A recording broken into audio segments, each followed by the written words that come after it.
ఇది యాక్సిడెంటే అని కన్విన్స్ చేసే ప్రయత్నం చేశాడు క్రైస్తవుల్ని. కానీ అది యాక్సిడెంట్ కాదు. అది యాక్సిడెంట్ అని మీ క్రైస్తవ సమాజమే కొంతమంది అంటున్నారు. లేదు ఇందులో అనుమానాలు ఉన్నాయని మీలాంటి వ్యక్తులు అంటున్నారు. ఎవరిని నమ్మాలి? ఒకటి చెప్తాను, మీ క్రైస్తవులే అంటే మా క్రైస్తవులు అందరు పరమాత్మలు ఏమి ఉండరు.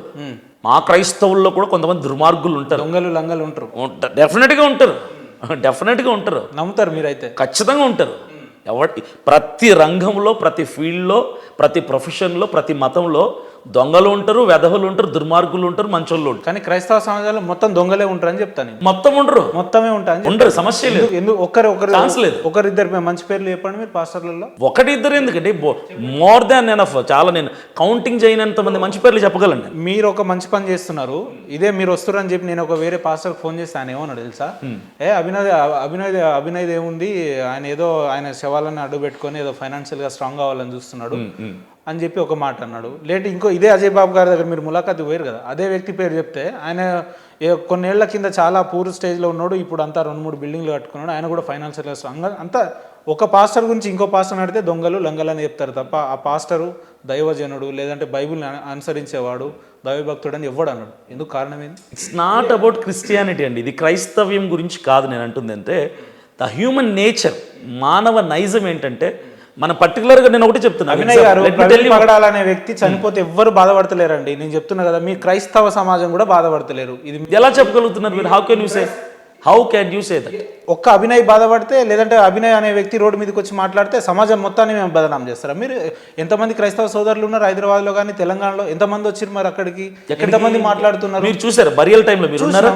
ఎంతమంది వచ్చారు? కొన్ని వేల మంది వచ్చారు. మొత్తం ప్యారడైజ్ వరకు కూడా రోడ్ బ్లాక్ అయిపోయింది. కొన్ని దాదాపుగా 50-60 మంది పోలీసులు వచ్చారు అక్కడ ప్రొటెక్ట్. హైదరాబాద్ సిటీ అండి, 10 నిమిషాలు మనం కార్ ఆపేస్తే అదే రోడ్ బ్లాక్ అవుతుంది. బరియల్ అయింది ఎప్పుడో తెలుసా? పరేడ్ గ్రౌండ్ బ్యాక్ సైడ్ లో బరియలే ఉంది. అక్కడ నుంచి ప్యాక్ అయిపోయింది, ప్యారడైజ్ సెంటర్ వరకు, చౌరస్తా వరకు మొత్తం ప్యాక్ అయిపోయింది. నాకు తెలిసి ఈ మధ్య కాలంలో ఒక క్రైస్తవులకు సంబంధించిన పాస్టర్ చనిపోతే అంత జనము ఎక్కడ కూడా తరలి రాలేదు. నేను చూసినటువంటి నా ఎక్స్పీరియన్స్లో చెప్తున్నా. సరే, వచ్చి ఉండొచ్చు, సెన్సిటివ్ ఇష్యూ. ఎందుకు వచ్చారు? ప్రేమ లేకపోతే వస్తారా? వెల్ నోన్ పర్సన్ లేదంటే క్రైస్తవ సమాజంలో వెల్ నోన్ పర్సన్ అని రాలేదు. అదే వ్యక్తి నార్మల్గా చనిపోయిన అంతమంది వచ్చి ఉండరు. ఒక 100 మంది, ఒక 500 మంది వచ్చి ఉంటారు. ఎందుకు వచ్చారంటే ఆయన మీద ఒక సానుభూతితో, గౌరవంతో, ఈయన వెనక ఏదో కుట్ర జరిగిందన్నటువంటి తెలియని ఆందోళనతో ఆయనను చూడాలి, చివరిసారి ఆయన ఒక్కసారి కలుసుకోవాలని ప్రేమతో వచ్చారు. మీరు అన్నారు కదా క్రైస్తవులకు ప్రేమ లేదు ప్రవీణ్ పగడాల గారి మీద. ఎలా చెప్తున్నారు మీరు? నేను వేల ఫోన్లు మాట్లాడుతాను లాస్ట్ 10-15 డేస్ నుంచి. Some thousands of calls I have been attending, thousands of calls. Praveen Pagadal గారు చనిపోయిన తర్వాత వాళ్ళ ఫ్యామిలీని కలిసే ప్రయత్నం చేసిరా మీరు? చాలా ప్రయత్నం చేశారు. కలిసిరా? కలవలేదు. వాళ్ళు రిజెక్ట్ చేస్తురా? ఫ్యామిలీ సైడ్ నుంచి వాళ్ళు. దాని అర్థం ఏంది? అర్థం ఏంటంటే ఒక వ్యక్తుల్ని, ఒక శవాల మీద రాజకీయాలు చేసే వ్యక్తుల్ని వాళ్ళు కలవడానికి ఇష్టపడతారు. First of all let me tell you one thing. రాజకీయం అంటే ఏంటి అసలు? ఇప్పుడు మీరు అన్నారు కదా, మీరే కాదు చాలా మంది, కొంతమంది మా పాస్టర్స్ లో కూడా, మా క్రిస్టియన్ కమ్యూనిటీలో కూడా కొంతమంది రాజకీయం చేస్తున్నారు. రాజకీయం అంటే ఏంటి? What is politics? ఏంటి రాజకీయం అంటే? ఇప్పుడు ఆ ఇన్సిడెంట్ ని బేస్ చేసుకొని ఎవరో ఫైనాన్షియల్ గా కావచ్చు, ఇంకో పరంగా లాభపడడానికి ప్రయత్నం చేస్తారు. ఎవరు లాభపడుతున్నారు? ప్రధానమైన ఏజెండా. ఇప్పుడు ఆయన మరణాన్ని అడ్డు పెట్టుకుని లాభపడింది ఎవరు? అజయ్ లాభపడ్డా? జైలుకి వెళ్ళిపోయాడు. వీకేఆర్ మాట్లాడుతున్నాడు, లాభపడ్డా? ఆయన కూడా అరెస్ట్ వారెంట్ ఇష్యూ చేశారు. అభినయ్ దర్శన్ మాట్లాడుతున్నాడు, లాభపడ్డా? వార్నింగ్లు వస్తున్నా అరెస్ట్ చేస్తామంటున్నారు. ఎవరు లాభపడ్డారు? ఇవన్నీ ఎవరంటే మన భారతదేశంలో ఉన్నటువంటి నేచర్ ఏంటంటే, హ్యూమన్ నేచర్, ఎస్పెషల్లీ మన ఇండియా, భారతదేశం యొక్క మనుషుల యొక్క మానవ నైజం ఏంటంటే, ఒకడు ఎదుగుతున్నాడంటే మన కాళ్ళు పట్టుకుని లాగుతాడు. ఎందుకంటే వీడు వెనకుంటాడు కాబట్టి. అలా ఒకడినొకడు పైకి రానివ్వకుండా లాగే ప్రయత్నం చేస్తారు. భారతీయుల్ని క్రిటిసిజం చేస్తే నేను యాక్సెప్ట్ చేయను. నేను కూడా భారతీయున్నే. మీరు ఆ మాట వెనక తీసుకోవాలి. ఈరోజు ఒకటి చెప్తున్నా, భారతీయులు అని ఎందుకంటే, even I am also Indian. నేను క్రైస్తవుడి కంటే ముందుగా భారతీయుణ్ణి. నేను భారతీయుణ్ణి అయినప్పటికీ కూడా మన నేచర్, మీరే అన్నారు ఇప్పుడు, ఎవరికో ఫోన్ చేస్తే ఇలా అన్నాడు, ఎవరికో ఫోన్ చేస్తే అజయ్ గురించి అలా అన్నాడంటే, దీని వెనక వాళ్ళ ఆ మాట వెనక ఉన్న ఉద్దేశం ఏంటంటే, వీడు పైకి వెళ్ళిపోతున్నాడే, వీడు ఫేమస్ అయిపోతున్నాడే, మనం వెళ్ళటం లేదే. ఈ నేచర్, మైండ్ సెట్ మారాలి. ఈ క్రిస్టియన్స్ పాస్టర్స్ అని కాదు, మొత్తం మన వాళ్ళ మైండ్ సెట్ అంతా ఇలాగే ఉంది. కథనే ఉంది, పీతల కథ. మన పీతల దానికి పార్సల్ అవుతుంటే, ఎక్స్పోర్ట్ అవుతుంటే మూత పెట్టకుండా పెట్టేశారు. మిగిలిన దేశాల నుంచి పీతలన్నిటికీ, క్రాబ్స్ అన్నిటికీ మూతలు అంటే, మన పీతల దానికి సంబంధించి బాక్స్ మూత లేదు. మూత ఎందుకు పెట్టలేదంటే అవి బయటికి రావురా, ఎందుకంటే ఒకటి పైకి ఎక్కి బయటకు వచ్చే లోపల ఇంకోటి పట్టుకుని బయటికి కిందికి లాగేస్తుంది. ఎక్కడి నుంచి వచ్చింది, ఏ దేశం సంబంధించిందంటే అది ఇండియాకు సంబంధించిందని ఒక కథే ఉంది దీని మీద. ఏదో అజయ్ బాబు గారిని కలిసినట్టున్నారు నిన్న. కలిసాను, జైల్లో కలిసిరా? చర్చలు కూడా జైల్లో కలిసాను. ఏమంటున్నాడు? కలిసి ఏం మాట్లాడారు? త్వరగా బయటకు తీసుకురండి, నేను చాలా డిప్రెషన్లో ఉన్నాను. జైలుకి వెళ్ళగానే ఎవరు బాబు నువ్వు అన్నాడా? ఆయన ఏమన్నాడు? ఎవరు గుర్తుపట్టిండా అజయ్ బాబు? అజయ్ బాబు నాకు బాగా క్లోజ్, చాలా క్లోజ్ నాకు. ఓకే, ఏమన్నాడని మీరు వెళ్ళంగానే? నాకు ఫస్ట్ ఆఫ్ ఆల్ ఆయన చూడంగానే ఎమోషనల్గా నేను ఇదైపోయాను. నేను I could not able to control my self. ఎందుకంటే హెయిర్ మొత్తం కట్ చేసేసారు ఆయనకి, ఆ జుట్టు మొత్తం కత్తిరించారు. ఆయన బయటికి నాకు కనిపించడమే తల చూపించాడు, తల చూపించి కన్నీళ్ళు పెట్టుకున్నాడు. చూడండి నన్ను అలా చేశారు అని. ఫోన్లో మాట్లాడాము, గ్లాస్ ఉంటుంది అటు ఇటు ఉన్నాము, ఫోన్లో మాట్లాడితే అన్న నాకు అవటం లేదు ఇక్కడ ఉండటం, వీళ్ళంత త్వరగా నన్ను బయటకు తీసుకొచ్చేయండి, చాలా బాధపడుతున్నాను. మ్యాన్ హ్యాండ్లింగ్ చేశారు బ్రదర్ అన్న. మ్యాన్ హ్యాండ్లింగ్ కాదన్న, దానికంటే ఎక్కువ ఇబ్బంది పడుతున్నాను, దానికంటే ఎక్కువ ఇబ్బంది పెడుతున్నారు నన్ను అని అన్నాడు. చాలా బాధపడ్డాడు. సో ప్రయత్నం చేస్తున్నాం ఆయన బయటకు తీసుకొచ్చే ప్రయత్నం. ఎందుకు అజయ్ బాబు అనే వ్యక్తి జైలుకి వెళ్తే ఇవాళ దాకా ఆయన ఎవరిని కలవలేదు, ప్రధానంగా మీరే వెళ్ళి ఎందుకు కలిసిరు? ఆయన విషయాన్ని ఎందుకు మీరే ఇనిషియేట్ తీసుకు? ఇప్పుడు ఒకటండి, ఎవరు కలవలేదో నాకు తెలీదు, ఎవరు ఎందుకు కలవలేదో నాకు తెలీదు. నేను ఎందుకు కలవడానికి వచ్చానంటే అక్కడ అజయ్ బాబునే కాదు, ఎవరో అసలు పేరు తెలియని ఒక పాస్టర్ అరెస్ట్ అయితే కూడా నేను వస్తా. ఎందుకంటే నేను న్యాయం పక్షం నిలబడాలనుకున్నా, క్రైస్తవులకు కొంచెం ధైర్యం ఇద్దామనుకున్నా, నేను అన్యాయం వైపు లేను. అజయ్ బాబు స్థానంలో మరో ఏ పాస్టర్ ఉన్నా సరే నేను వస్తా, వెళ్తా, కలుస్తా, బెయిల్ వేయించడానికి ట్రై చేస్తాను. ఇదే ప్రవీణ్ పగడాల గారు చనిపోయినప్పుడు అదే రోజు ఒక ఉప్పల్ దగ్గర ఒక పాస్టర్ చచ్చిపోయాడు, ఇంకొక దగ్గర ఇంకొక పాస్టర్ చచ్చిపోయాడు. మరి ఆ ఇష్యూని ఎందుకు మీరు నాకు ఇన్ఫర్మేషన్ లేదు. Okay, I don't have information. అంటే ఏ క్రైస్తవుడికి అన్యాయం జరిగినా మీరు మాట్లాడుతున్నారు, మరి ఎందుకు మీరు రెస్పాండ్ అవ్వట్లేదు? నాకు చెప్తున్నాను కదా, I did not have right information. నాకు ఇన్ఫర్మేషన్ అందలేదు. ఉండుంటే వెళ్ళేవాళ్ళు. డెఫినెట్గా వెళ్తాను, డెఫినెట్గా వెళ్తాను. అజయ్ బాబు గురించి ఏదో లాయర్ని కూడా పెట్టినట్టున్నారు, బెయిల్ కోసం ట్రై చేస్తున్నారు. అవును, బెయిల్ పిటిషన్ వేస్తున్నాను. ఎంతవరకు ఖర్చు అయ్యే ఛాన్సెస్ ఉన్నాయి? మోస్ట్లీ 99% ఈ రోజు సక్సెస్ అవ్వచ్చు, లేదా రేపు సక్సెస్ అవ్వచ్చు. ఇదే అజయ్ బాబు గారి ఫ్యామిలీని నేను ఫోన్ చేసి అడిగితే ఇట్లా అభినయ్ గారు అని చెప్పి ఒక లాయర్ని పెట్టిండంటే, ఆయన ఎవరు కూడా మాకు తెలియదు, లాయర్ని పెట్టాల్సిన అంత అవసరం కూడా లేదు, మా దగ్గర ఆల్రెడీ లాయర్ ఉన్నాడు, ఆయన ఎందుకు పెట్టుకుంటుండో. మీరు ఎప్పుడు మాట్లాడారు? నిన్న నైట్ మాట్లాడాను. ఏ టైంకి? నిన్న 9:30, 10కి మాట్లాడాను. నేను 11 o'clock మాట్లాడాను. ఎవరితో మాట్లాడాను? మట్టి ప్రసాద్తో మాట్లాడాను. తర్వాత ఆ కుటుంబీకు ఏమంటున్నాడు ప్రసాద్ గారు? ఏమన్నా ఒకటే, నేను ఎవరో తెలియదు వాళ్ళకి బేసిక్గా. ఎందుకంటే అజయ్ బాబుకు నాకున్నటువంటి ఆ సహవాసం, ఫ్రెండ్షిప్ వాళ్ళకి తెలియదు. ఎందుకంటే జస్ట్ ఫోన్ కాల్లో మాట్లాడుకునేవాళ్ళు. అది ప్రవీణ్ పగడాల గారి ఇష్యూలోనే అజయ్ బాబుకు నాకు పరిచయం అయింది. డైరెక్ట్గా ఎప్పుడు కలవలేదు. ఫస్ట్ టైం డైరెక్ట్గా కలవడం నా జైల్లోనే. ఓకే, ఫోన్ కాంటాక్ట్లో ఉండేవాళ్ళం, చాలా విషయాలు మాట్లాడుకునేవాళ్ళం. అయితే మట్టి ప్రసాద్కి లేకపోతే అజయ్ బాబు వాళ్ళ భార్యకి, ఎవరికి వాళ్ళ అన్నకి కానీ నేను తెలీదు లిటరల్గా. కాబట్టి నిన్న వాళ్ళు ఒకవేళ మీతో ఎందుకని ఉంటారంటే ఆ మాట, ఆయన ఎందుకు పెడతారు లాయర్నని 15-20 మంది ఫోన్లు చేశారంట అడ్వకేట్లు. ఓకే, ఈ కేసు మేము డీల్ చేస్తాం, మేము పిటిషన్ వేస్తాం, మాకు అవకాశం ఏమి బయట పెట్టి, అంటే ఎవరికి వాళ్ళు ఫేమ్ అవటానికి, అంటే మంచిదే సపోర్ట్ చేయటం. ఫేమ్ అంటే ఎవరైతే బయటికి తీసుకొస్తారో అడ్వకేట్, వాళ్ళు ఫేమ్ అవుతామన్న ప్రయత్నంలో మాకు ఇలా ఫోన్లు వస్తున్నాయి, అదే ప్రయత్నం చేస్తాం. వినండి, అలా అని అంటున్నారన్న. కాబట్టి మేము ఎవరిని నమ్మే పరిస్థితిలో లేము అన్న కోణంలో వాళ్ళు మీకు చెప్పుండొచ్చు, అభినయ్ దర్శన్ ఎందుకు తీసుకొస్తాడు లాయర్ని అన్న ఉద్దేశం.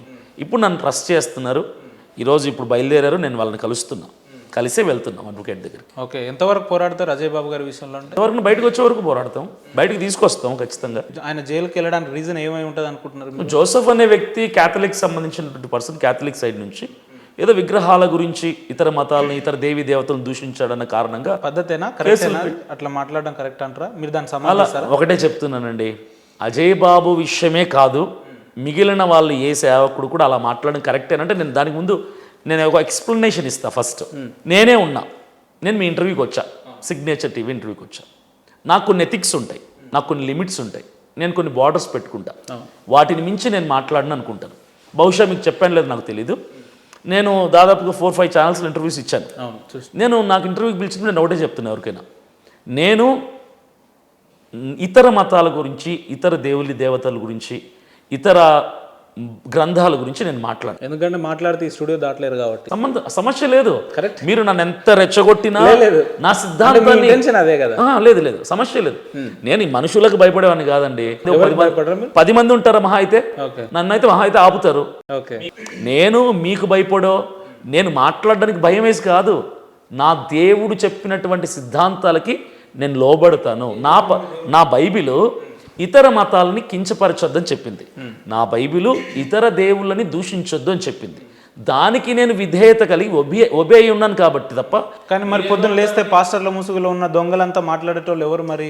ఈ పాస్టర్ ఒకటి చెప్తున్నాను, మీరు ఎవరైతే ఇప్పుడు అజయ్ బాబు కావచ్చు, జాన్ పాల్ కావచ్చు, లేదంటే వికేఆర్ కావచ్చు, అభినయ్ దర్శన్ ఎవరైనా అంటే సోషల్ మీడియాలో ఫ్రంట్ లైన్లో ఉన్న వాళ్ళం ఎవరైతే ఉన్నామో, అంటే ఎక్కువ ఫాలోయర్స్ ఉన్న వాళ్ళం ఎవరైతే ఉన్నామో, మా ఛానల్లో ఒకసారి మీరు చెక్ చేసుకోండి. మాకై మేము పలానా దేవుళ్ళ కోసం, పలానా దేవతల కోసం అందరి తరపున చెప్తున్నా, ఎక్కడ మేము మాట్లాడం. మా ఛానల్లో మేము ఎక్కడ మాట్లాడం. ఒకవేళ మా వాళ్ళు మాట్లాడుంటే ఎక్కడ మాట్లాడుంటారంటే ఇలాంటి ఇంటర్వ్యూస్లో సమ్ ఛానల్స్కి ఇంటర్వ్యూకి వెళ్ళి మాట్లాడుంటారు. ఇది కూడా ఎక్కడ మాట్లాడుంటారు, ప్రస్తావన లేవనెత్తేది ఇంటర్వ్యూ చేసి. నన్ను మీరు ఈ యాంకరింగ్ ప్లేస్లో మీరున్నారు, గెస్ట్ ప్లేస్లో నేనున్నా, హోస్ట్ ప్లేస్లో మీరున్నారు, మీరు నన్ను క్వశ్చన్స్ అడుగుతున్నారు. ఇప్పుడు మీరు మతపరమైనటువంటి ప్రస్తావన లేవనెత్తితే నేనేమంటానంటే సింపుల్గా నేను వాటి కోసం మాట్లాడను అంట. ఇక్కడ నా ప్లేస్లో ఒక అజయ్ బాబునో, జాన్ పాలో, విజయప్రసాద్ రెడ్డినో, వికేఆర్ గారు ఉంటే వాళ్ళకు కొంచెం రోషం ఎక్కువ. వాళ్ళ తప్పేం కాదు. వాళ్ళు ఏంటంటే ఈ ప్రశ్నలు లేవనెత్తినప్పుడు, ఈ ప్రస్తావన లేవనెత్తినప్పుడు మా దేవుణ్ణి మేము గెలిపించుకోవాలన్నటువంటి మైండ్ సెట్తో వాళ్ళు ఉంటారు. అది మంచిది. ఎందుకంటే వాళ్ళ క్రైస్తవ్యం మీద, దేవుని మీద ఉన్నటువంటి గౌరవంతో వాళ్ళు ఏం చేస్తారంటే డిఫెన్స్ చేసుకునే ప్రయత్నంలో ఆ ఉద్రేకంలో కొన్నిసార్లు టంగ్ స్లిప్ అయిపోయి ఇతర దేవీ దేవతల కోసం మాట్లాడాల్సి వస్తుంది. ఇదంతా ఎక్కడ ఎందుకు జరుగుతుందంటే, ఇప్పుడు నన్ను ఇంటర్వ్యూకి వెళ్తుంటే కూడా చాలా మంది మా వాళ్ళు అన్న ఇంటర్వ్యూస్కి వెళ్ళొద్దన్నా, వాళ్ళు రెచ్చగొట్టి మిమ్మల్ని లేనిపోని మాట్లాడిస్తారంటే నా ఎథిక్స్ నాకు తెలుసు, నా బాడీ నాకు ఉంది, నా పరిధిలో నేను ఉంటా. వాళ్ళు ఏంటంటే క్రైస్తవ్యాన్ని మేము గెలిపించాలన్నటువంటి మంచి ఆలోచనలో ఉన్నారు. ఆ టైంలో ఉద్రేకంలో ఏంటంటే ఓవర్ బియాండ్ లిమిట్స్ మాట్లాడేయటం వల్ల ఈరోజు అజయ్ బాబు లోపల ఉన్నాడు. అదేం తప్పేం కాదు. ప్రశ్నని ప్రస్తావించటము, మతపరమైన దాని కోసం మాట్లాడినప్పుడు ఆ ఉద్రేకంలో టకటక ఫ్లోలో చెప్పేసినప్పుడు ఇవి కట్ చేసి యూట్యూబ్లో, సోషల్ మీడియా ప్లాట్ఫామ్స్లో వైరల్ అయినప్పుడు హైందవులకు కానీ, హైందవుల మత గురువులకు కానీ కోపం వచ్చి ఇలాంటి కేసులు ఫైల్ చేస్తున్నారు. ఇది ఆయన తప్పని నేను చెప్పను, ప్రశ్న అడిగే వాళ్ళ తప్పంట నేను. అంటే మా మీద వేస్తున్నారు మీరు. అవును, మతపరమైనటువంటి ప్రశ్నలు మీరు లేవనెత్తకూడదు. ఇప్పుడు నేను వచ్చాను, నేను ఎవరిని? Abhinay Darshan is a pastor. మీరు దేశం కోసం అడగండి, నా కోసం అడగండి, మనుషుల కోసం అడగండి, నా దేవుని కోసం అడగండి, నేను చెప్తాను. అంతే తప్ప ఇతర మతం కోసం నా అభిప్రాయం అడిగితే నేను చెప్పను. నాకేం అవసరం, వాళ్ళ గ్రంథాలు నేను చదవను. మీరు ఎక్కడ దూషించారు ఇతర మతం? సమస్య లేదు, భవిష్యత్తులో చెక్ చేసుకోండి. భవిష్యత్తులో కూడా పాస్ట్లో లేదు, ప్రెసెంట్లో లేదు, ఫ్యూచర్లో లేదు. చచ్చిపోయిన వరకు నేను ఎవరికి అంత కాన్ఫిడెన్స్ గా చెప్తున్నారు? నేను అంతే. నాకు కొన్ని ఎథిక్స్ ఉన్నాయి, నాకు కొన్ని బార్డర్స్ ఉన్నాయి. నా సిద్ధాంతం అది కాదు. దేనికోసం పనిచేస్తున్నాడు అభినయ్ గారు అని అంటే ఏం చెప్తారు? న్యాయ పోరాటం చేస్తున్నాను. నేను సిపిఎఫ్ ఫౌండర్ని, క్రిస్టియన్ ప్రొటెక్షన్ ఫోర్స్ నాది, నేను స్థాపించాను.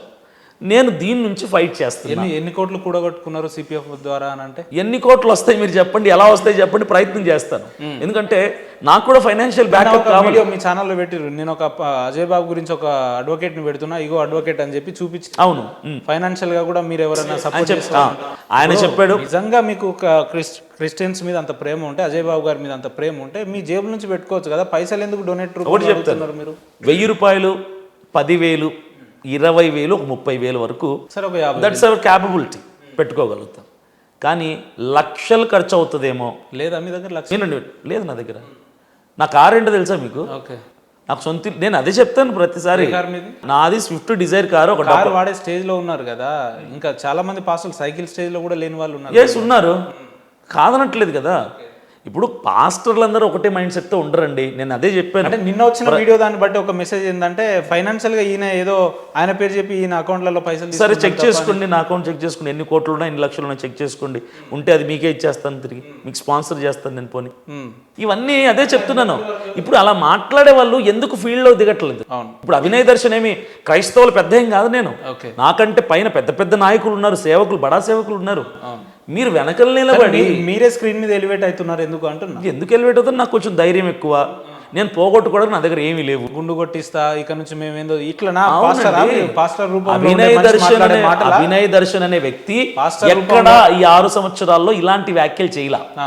నాకు ఇష్టమైన గొప్ప దైవజను నేను పోగొట్టుకున్న ఆ ఉద్రేకంలో, బాధలో, కన్నీళ్ళలో ఉన్నప్పుడు ఈ వీడియో వైరల్ చేసుకుంటూ నా దగ్గరికి సర్క్యులేట్ అవుతూ నా దగ్గరికి వచ్చింది. ఏ వీడియో? ఆవిడెవరో పార్వతి అని ఆవిడ ఆ పాట పాడుతూ పగిలిందా పగడాలని అది చూడంగానే, పాత విజువల్ వినండి, అది చూడంగానే ఇమీడియట్గా ఆ ఆందోళనలో ఉద్రేకంలో ఉన్నవాడికి ఏమనిపిస్తుందంటే ఇమీడియట్గా దానికి సింక్ చేసుకుంటాడు తప్ప ఈ వీడియో ఇప్పుడుదేనా పాతదా గతంలో మాట్లాడిందా అని ఎవరు ఆలోచించరు. మానవ నైజం అది. పాస్టర్లకు కూడా కోపం ఉంటుంది, ఆవేశం ఉంటుంది, ఉద్రేకం ఉంటుంది, తొందరపడుతూ ఉంటాం. మేము మనుషులమే, అన్నీ ఉంటాయి. హైందవ సోదరులు అదే మాట్లాడేది. ఆయన ప్రవీణ్ పగడాల అనే వ్యక్తి పాస్టర్ అయినంత మాత్రాన మందు తాగడం అనే దానికి ఆధారాలు లేదు. ఆయన కూడా మనిషే, ఫీలింగ్స్ ఉంటాయి, అన్నీ ఉంటాయి, అన్నీ ఉంటాయి. ఇప్పుడు అభినయ్ దర్శన్కి కూడా అన్ని ఫీలింగ్స్ ఉంటాయి. మందు తాగను నేను, మరి తాగుతానా? అయ్యో మీరు చెప్తున్నారు, నేను చూడలే. నేను తాగను, నాకు తెలుసు, నా మనస్సాక్షికి తెలుసు. ఓకే, ఇంకెవరికి తెలియాల్సిన పని లేదు. తాగరా మీరు మందు? గతంలో బాగా తాగేవాడిని, డ్రగ్స్ తీసుకునేవాడిని, మానేశాను. 2018 నమ్మాలి మానేసిర్రు అంటే అంటున్నా. మీరు నేను నేను పాస్టర్ వేసుకొని ఒకటి చెప్తాను, బ్లేజర్ వేసుకున్నా, బైబిల్ చదువుతున్నా అంటే పాస్టర్ అయిపోతారు. నేను ఒకటి చెప్తా, I'm not here to convince anyone. నేను ప్రపంచాన్ని ఒప్పించేది నా పని కాదు. నా దేవుడికి నేనేంటో తెలిస్తే చాలనుకుంటాను. నేనే కాదు, క్రైస్తవ్యం అంతా అదే, పాస్టర్లు అందరూ అదే. దేవుని దృష్టిలో నేనేంటి అన్నదే నేను చూసుకుంటా తప్ప సిగ్నేచర్ స్టూడియో దృష్టిలో నేనేంటి, ప్రపంచం నన్ను ఎలా అనుకుంటుంది నాకు అనవసరం. మిమ్మల్ని మీరు ప్రూవ్ చేసుకోవాల్సినంత అవసరం. ఎవరి దగ్గర ప్రూవ్ చేసుకోవాలి? మనుషుల దగ్గర ప్రూవ్ చేసుకుంటా. ఇప్పుడు మీ క్రైస్తవ సమాజం మిమ్మల్ని ఒక దొంగ అంటది, మీరు మంచోడని ప్రూవ్ చేసుకోరా? మీరు ఒక లంగా అంటది, మీరు అనుకోని నేను ప్రూవ్ చేసుకోను. ఎందుకు? I don't need. అలాంటప్పుడు పాస్టర్ అనే ఒక తోక పెట్టుకొని తిరగొద్దు, మరి మీకు అవసరం లేదు అది. ఇప్పుడు ఒకటే, పాస్టర్ అంటే ప్రజల్లో ప్రూవ్ అవ్వాలని రూల్ ఏం లేదు. మన బైబిల్ చెప్పలేదు. మిమ్మల్ని మీరు పాస్టర్ నమ్మేవాడు నమ్ముతాడు. మిమ్మల్ని పాస్టర్ అని మీరు నమ్మాలంటే మీరు ప్రూవ్ చేసుకోవాలన్నా వద్దా? ఈ క్వశ్చన్ ఆన్సర్ చెప్పండి. ఏది ప్రూవ్ చేసుకోవాలి? పాస్టర్ అంటే ఏంది? పాస్టర్కి ఉండాల్సిన ఎథిక్స్ ఏంది, మోరల్స్ ఏంది, ఆ పాస్టర్ అనే ఆ కర్తవ్యం ఏంది, ఆ వ్యక్తి ఏం చేస్తాడు? పాస్టర్ అంటే నశించిపోయేవారు, అంటే లోక సంబంధంగా బ్రతుకుతున్న వారికి జీవము గల వాక్యాన్ని చెప్పి, దేవుని మాటల్ని చెప్పి, ఆ పాప సంబంధమైన క్రియల నుంచి, అంటే లోక సంబంధమైన అలవాట్లు, డ్రగ్స్, సినిమాలు, షికార్లు, బ్యాడ్ హ్యాబిట్స్ ఏమంటే వాటన్నిటి నుంచి విడిపించి యేసు ప్రభు వైపు నడిపించడమే. సినిమాల నుంచి వచ్చి మీరు ఎట్లా విడిపిస్తారండి? కొత్తగా మాట్లాడుతూ ఒకటి చెప్తాను, మీరు ఎప్పుడైనా హాస్పిటల్కి వెళ్ళారా? వెళ్ళినా. సరే, సైట్ వచ్చింది, కళ్ళకి ఏదో ప్రాబ్లం వచ్చింది, హాస్పిటల్కి వెళ్ళారు. అక్కడ డాక్టర్ స్పెట్స్ పెట్టుకొని ఉన్నాడు. అరే నీకే సైట్ ఉంది, నువ్వు నాకేం అద్దాలు ఇస్తావు అని చెప్పి బయటికి వెళ్ళిపోతారా? సరే, ఇంకో హాస్పిటల్కి వెళ్ళారు, కాలు విరిగిందో ఏదో, వాడికి కూడా కారు విరిగింది, వాడికి కూడా డాక్టర్ కాలు విరిగింది, నీకే కాలు విరిగింది, నా కాలు ఏం బాగా చేస్తావు, నేను వెళ్ళిపోతారా? మీకు కావాల్సింది ఏంటి? ట్రీట్మెంట్. ట్రీట్మెంట్ చేసేవాడు ఎలా ఉన్నాడు మీకు అనవసరం. ఇక్కడ కూడా నేను చెప్పేది ఏంటంటే, యావత్ క్రైస్తవ సమాజం అంతా కూడా వెయిట్ చేస్తుంది పరలోకం కోసం వెళ్ళటానికి. పరలోకం వెళ్ళాలంటే ఏం కావాలి? ప్రసంగాలు చెప్పే ప్రసంగాలు కావాలి. ప్రసంగాలు చేసే దేవుడు పాస్టర్. ఇప్పుడు నేనే ఉన్నాను, ఫర్ సపోజ్ ఎగ్జాంపుల్ తీసుకోండి, అభినయ్ దర్శన్ అని నేనే ప్రసంగాలు చేస్తాను. ఏమని? సిగరెట్లు తాగకూడదు, మందు కొట్టకూడదు అని. కూర్చున్న 100 మందిలో 90 మంది నా ప్రసంగం విని మారిపోతారు. నేను ఇంటికి వెళ్ళిపోయిన తర్వాత మందు కొడతా, సిగరెట్ తాగుతా అనుకుందాం. ఇప్పుడు ఆ 90 మంది చచ్చిపోతారు, నేను చచ్చిపోతా ఒక టైంలో. ఇప్పుడు ఆ 90 మంది పరలోకంలోకి వెళ్ళిపోతారు, నేను వెళ్ళను. ఇప్పుడు నా ప్రసంగం విని వాళ్ళు మారారు, అది వాళ్ళకి లాభమే. నష్టపోయింది ఎవడు? ఎవడైతే దొంగ బతుకు బతికాడు వాడు నష్టపోయాడు. అల్టిమేట్గా నష్టపోయేది నేనే, ఎందుకంటే ఫైనల్ జడ్జిమెంట్ అక్కడ ఉంటుంది. అందుకే నేను అంటున్నా, మనం నిరూపించుకోవాల్సింది, ప్రూవ్ చేసుకోవాల్సింది మనుషుల దగ్గర, చర్చ్ మెంబర్స్ దగ్గర కాదు. God has to decide, we have to prove our self to God side. దేవుడి దృష్టిలో మనం ప్రూవ్ చేయబడాలి.